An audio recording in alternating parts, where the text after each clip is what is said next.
Well, I want to welcome you to our Wednesday evening time of encouragement. I hope you've had a good day. It's been a little rainy day, but it's been a good day. And I just wanted to share with you again, this time with some great news, some wonderful news. And that is that we're going to be reopening in a safe and smart way. This coming Sunday morning at 11 o'clock, we're going to meet here on the front lawn of the church. And we're going to gather together and worship the Lord together. Now, let me just say that this is totally up to you and to your family as to whether or not to come. You know the best for your family, and so no one is going to judge you if you don't come. It's all right. Not everybody's ready. Not everybody's at the same place with this, and we understand that totally. But you got to start somewhere, and we wanted to start in the most safest and smart way, and that is, we feel, on the front lawn of the church here at Piney Grove Chapel.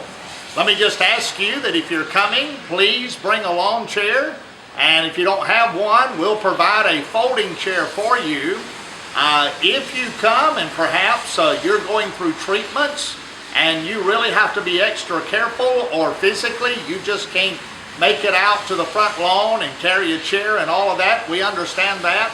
We'll have some special parking for you, so that you'll be close enough to be able to roll down the window and hear the service from your vehicle. Now, you may be asking about masks. We want to encourage you that if you have a mask, bring it and wear it, because it really does make a difference. If you don't have one, we can provide you with one. We have some here at the church. Now you say, the mask, what does that do? Well, it does several things. First of all, it helps that if you perhaps would have the COVID-19 and didn't know it, by the way, you can have it 2 to 14 days, not have any symptoms and not even know it, and be spreading it unbeknowing you to others. And so if you were to have it, then of course, it's just thinking about other people. It's just being considerate and kind and thoughtful for other people, so that if that was the case, then you wouldn't be spreading it. You see, there was a church that when this stuff first started, we didn't know how careful to be or what to do, but there was a church that met with their choir, and there was a person in that choir that had COVID-19, didn't know it, and they spread it unbeknowing, and 50 people in that choir gathering caught the COVID-19, and 2 of them passed away. Ladies and gentlemen, we don't want anything like that to happen here at Piney Grove Chapel, and so we want to be as careful as we possibly can, and so we want to encourage you to bring the mask that you have. If not, then we'll provide you one here during the service this coming Sunday morning at 11 o'clock.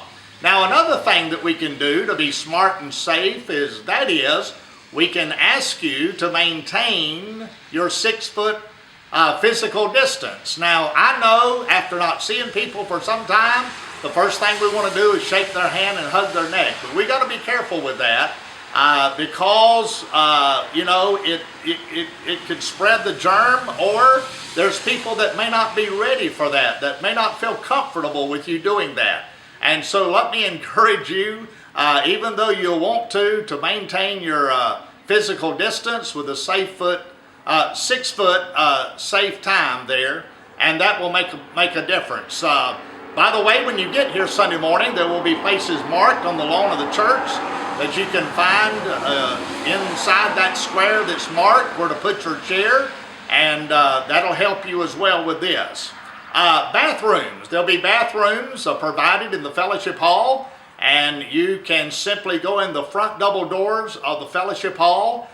Go through the building there. You'll be able to use a restroom, come out of the restrooms, go out of the double doors, down under the drive-under area, and then you can come around the building and rejoin the people here that are worshiping here in the 11 o'clock service.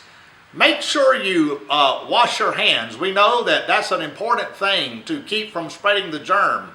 Wash your hands. Wash them before you come. Wash them while you're here, perhaps, if you do need to go to the restroom, obviously. Also, there'll be some stations around and about on the front lawn of the church where you can get sanitizer for your hand sanitizer. and that will help you as well during the service. Now, what about nursery and children's church? Because sometimes people ask about that.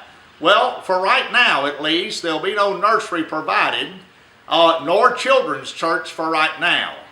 We just feel again that that's the safest. Also, during the service, you will notice that it'll be a little different format. It won't obviously be as long, and primarily we'll have a special song, and then I will preach the gospel.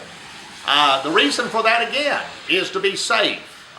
We know that the longer that people are around each other, that the more likely that if somebody were to have it, that people could contract it. You see, that's the difference. Some people say, well, you know, why is it that I can go to Walmart or the grocery store and we can't come to church? Well, it's the time element, folks. It's the time element. You see, you're just passing somebody in the aisle, or you're standing there waiting to pay for just a few moments, and then you're out the building and on your way. Here, of course, in a church setting, we'll be together, 30 to 45 minutes together. Howbeit, we're going to be on the outside, so that's awesome. That helps us to be even safer. And so you'll notice a little bit difference in the music, in that there'll not be any congregational singing. You say, now why is that? Well, again, it's all a part of being smart and safe. You see, there's 3 ways that people really can spread the disease. That's by sneezing, by coughing, and by singing, because when you do either of those, you're expending droplets out farther and not even realizing it. And so again, we want to do that very safely. Let me just say thank you to our worship team, the choir, the praise team, the praise band, for being willing to adapt as we have gone, scale down as we have gone along.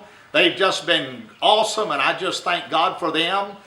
For all the people that have been here recording and projecting, and the music people. Folks, they've just been awesome, and I just thank God for them.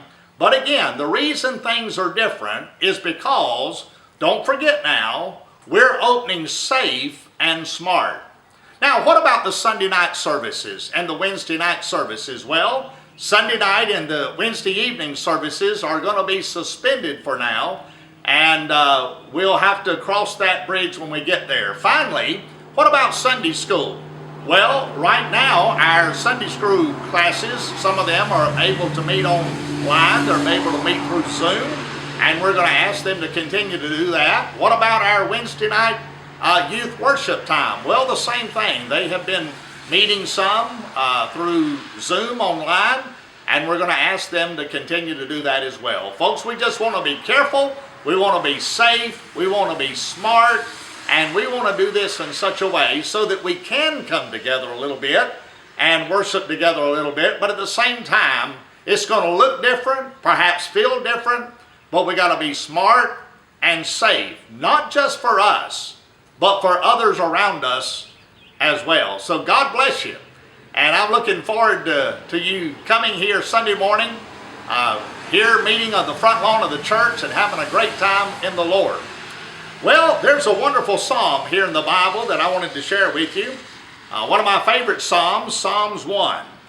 He said, "Blessed is the man who walks not in the counsel of the ungodly, nor stands in the way of sinners, nor sits in the seat of the scornful. But his delight is in the law of the Lord, and in his law he meditates both day and night. He'll be like a tree planted by the rivers of water that brings forth fruit in its season. His leaf also shall not wither, and whatever he does will prosper." Psalm 1 is a wonderful psalm. It is a psalm that talks about someone who has the joy of the Lord in their heart. They are a joyous person because they love the Lord and they're serving him. He said, blessed. That word means happy. It means joyous is the man or the person that walks not in the counsel of the ungodly. That is, they don't get their orders from the world. They don't get their understanding from the world, but rather they get them from the Lord. Blessed is the person that walks not in the counsel of the ungodly, nor stands in the way of sinners. In other words, not letting our life be a stumbling block to others, nor sits in the seat of the scornful, not being someone who is really sour about things, really mean-spirited about things, not someone who sits in the seat of the scornful, but his delight is in the law of the Lord. That's talking about the Bible. You delight yourself in the Word of God, in the principles of God, in the things of God. Ladies and gentlemen, I want to tell you the Word of God is filled with wonderful principles that you and I can follow in our own life. And he says his delight is in the law of the Lord, and he meditates, he thinks about it day and night. In other words, his mind is always on the things of God. You know, I don't know of a better thing than your mind to occupy day and night than the Word of God, the principles of the Word of God, the promises of the Word of God, the precepts of the Word of God. Thank God for his blessed, wonderful Word. It is alive. It is anointed. It is the inspired, inerrant, infallible Word of the living God. Then it says, and he will be like a tree planted by the rivers of water. In other words, you'll have stability. He will have strength that brings forth fruit in its season. It'll be someone who is fruitful in the things of God, sharing the gospel, encouraging, equipping other people, the saints of God, in the things of God. His leaf will also not wither, and whatever he does will prosper. In other words, he doesn't just go a little while, wither up, and blow away. I'm sure you've seen people like that. They get saved, they're on fire for a little bit, and then all of a sudden they wither up and they're gone. You wonder what in the world happened. But this is a person who is stable and who is on fire and loves God with all of his heart. And whatever he does will prosper. Ladies and gentlemen, it may not prosper concerning the things of this world, but it will prosper in the things of God. This person is laying up treasures on the other side. Friend, that's what counts. That's what's going to last forever. And thank God for this person who knows God, who lives for God and serves God. And I want to encourage us to do that every single day. Well, God bless you, and Lord willing, we'll see you Sunday morning at 11 o'clock here on the front lawn at Piney Grove Chapel Baptist Church.